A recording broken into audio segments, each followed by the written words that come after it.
हमारी कमजोरी, हमारी शराफत को चौराहे पे मजाक मत बनाओ। बार बार मत जगाओ कि 800 साल मुसलमानों ने हमारे ऊपर खून किया है। यह सनातनी के अगर कान में चला गया और उसको समझ आ गया कि 800 साल बार बार यह आदमी बताता है कि हमारे गुलाम रहे हैं, हिंदुओं की औरतें हमारे हरम का हिस्सा थीं और हिंदू मर्द तो हमारा सिर्फ नौकर था और हमारी गंदगी साफ करता था, यह सनातनियों की समझ में आ गया तो एक तो अभी कानून से लिया है, पूरे 30,000 वापस लेंगे, ध्यान रखना। अभी सिलसिला शुरू हुआ है, हमने तो फिर भी कोर्ट के माध्यम से शुरू किया है। जिस दिन पागल हो गए हम तो मथुरा भी आएगा और काशी भी आएगी और 30,000 आएंगे और फिर बताएंगे कि तुमने इस देश में एक भी मस्जिद अपने हाथ से नहीं बनाई, तुमने हर मंदिर तोड़ा और उसके ऊपर गुम्मद बना दी, तुमने कुछ नहीं बनाया। अगर तुम्हारा इस्लामिक आर्किटेक्चर नाम का कोई फ्रॉड था तो भाई मुझे बताइए, सऊदी अरब में कितने ताजमहल बने हैं, कितनी कुतुब मीनार बनी हैं? झूठे मक्कारों, किसी के मकान पे कब्जा करके नेम प्लेट लगाने से तुम्हारा मकान नहीं हो जाता। अगर इतना ही आर्किटेक्चर था तो कुछ दिखाई देता ना हमें। तुम जिन जगहों का हवाला देते हो, ईरान 77 से पहले क्या था, तुमने क्या बना दिया? और तुम्हारी तो ख्वाहिशात भी बड़ी अजीबोगरीब हैं।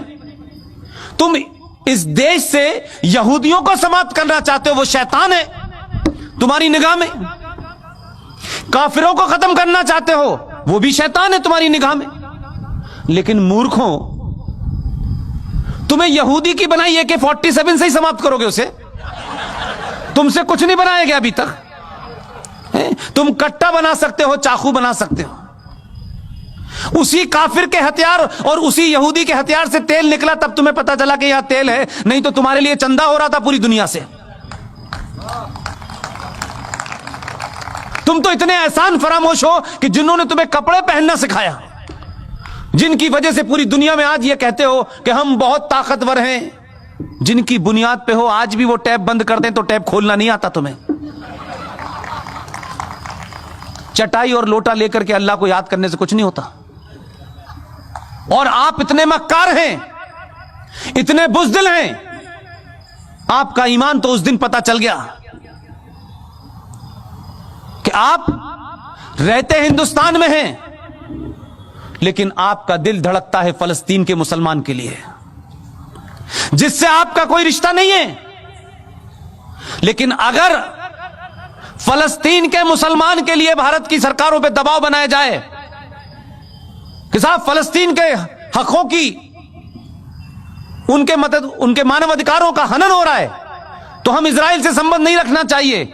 आपने भारत की बौनी सरकारों को सामने दबा दिया होगा, डरा दिया होगा कि भारत की सरकार इजराइल के साथ संबंध न रखे, क्योंकि आपको तकलीफ होती है कि वहां जो आतंकवादी हैं, जो हमास है, जो इजराइल के लोगों से लड़ती है। आप मुझे बताइए, आपकी सारी ईमानदारी, आपकी ताकत कहां चली गई जब इसी मुल्क के बॉर्डर से लगता हुआ एक मुल्क है चीन,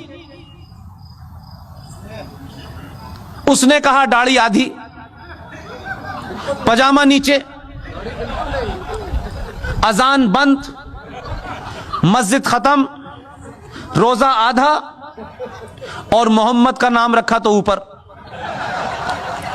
कितने मक्कार मुसलमान हैं, ये जोकर नहीं जाता कभी। ये कहे हिंदुस्तान में खड़े होकर के कि ईरान के अंदर, चाइना के अंदर मुसलमानों के साथ बड़ी नाइंसाफी हो रही है, यहां से कहोगे यहीं से उठवा लेगा वो। एक लफ्ज नहीं बोले। आपको जवाब देना आना चाहिए। ये जो ताकतें हैं जिन्होंने इस देश में हिंदू मुस्लिम भाईचारे की आड़ में इस देश को मुसलमानों ने खोखला कर दिया। केरला बन गया, कोई मुसलमान नहीं बोला। एक अखलाक के साथ चंद गुंडों ने, चंद बदमाशों ने, चंद बेवकूफ लोगों ने र्यूमर के चलते या किसी गलत फहमी के चलते या थोड़ी देर के लिए मान लें किसी सही फहमी के चलते भी उसकी हत्या कर दी। इस देश की मेजॉरिटी ने कहा यह गलत है, उसको सजा हुई, वो जेल में है। बेईमान मुसलमानों, मक्कार कितने बौने और कितने छोटे हो तुमने क्या किया? 5.5 लाख कश्मीरी हिंदू पंडितों को, जहां मुसलमानों का राज था, आपने उनकी पूजा पद्धति के कारण मस्जिदों और कुरान का सहारा लिया। 5.5 लाख कश्मीरी हिंदू पंडितों को अपनी ही धरती से मार के भगा दिया।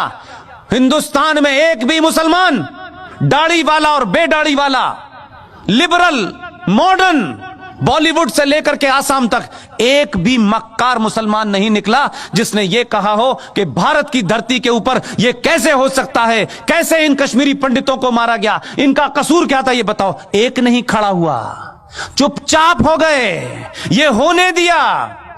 लेकिन बार बार बीच में निकल में आते हमारे साथ बड़ी ज्यादती हो रही है, अभी तो शुरू हुई है। इसलिए मैं बार बार कहता हूं, आप अपने फंडों को क्लियर रखें, किसी गफलत के शिकार ना हो। ये जो इस्लामिक आतंकवाद इस देश में है, जिसे कॉन्स्टिट्यूशनली, सोशली, पॉलिटिकली इस देश में बढ़ावा दिया गया है, ये जो घर वापसी आप कहते हैं, घर वापसी तो होनी चाहिए, लेकिन ये वो घर वाली वापसी जिसमें आप बिजी हो, उसमें मैं बिजी नहीं हूं। ये घर वापसी 1947 से होना शुरू हो गई है। अभी 35A 370 गया है, मंदिर वापस आया है। अभी काशी भी लेना है, मथुरा भी लेना है। इसके बाद में यूनिफॉर्म सिविल कोड भी आना है। इसके बाद में एंटी कन्वर्जन भी आना है कि जिनकी किताब ये कहती है कन्वर्ट करो, उनका दिल भर जाए। इस बार इतना कन्वर्ट करेंगे, चिंता मत कीजिएगा।